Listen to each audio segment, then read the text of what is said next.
Si vous devez faire un ourlet et l'ourlet original était sur la surjeteuse et vous n'avez pas de surjeteuse, dans une de mes vidéos, je vous ai déjà montré comment on peut faire ça avec une aiguille double, aiguille jumelée.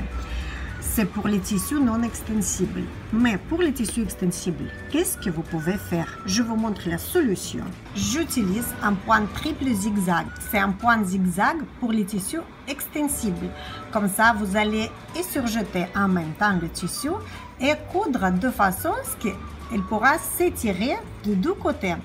La largeur, je prends 6,5. Je trouve que c'est plus pratique. Et la longueur de pointe, 1,50. Et faites toujours un test au début sur un échantillon de tissu. Bien sûr, de même tissu que vous allez utiliser.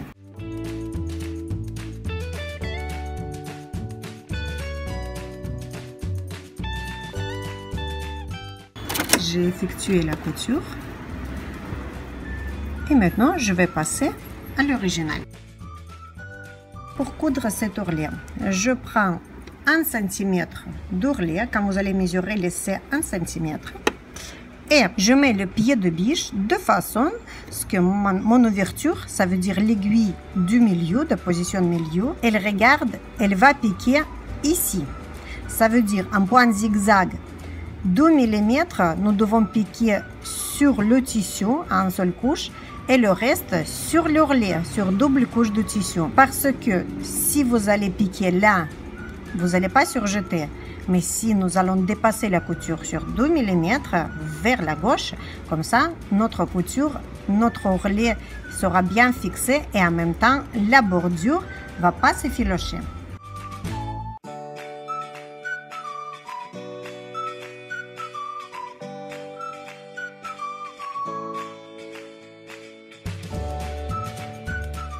Je maintiens assez souvent avec les doigts de chaque petite distance parce que le tissu extensible bouge dans tous les sens.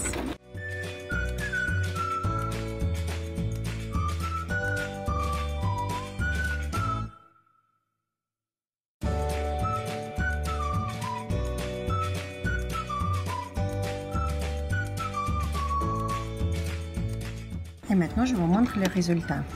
Quand vous allez repasser, ça sera beaucoup plus joli. Et ici, nous voyons que la bordure est bien fixée, donc elle ne va pas s'effilocher.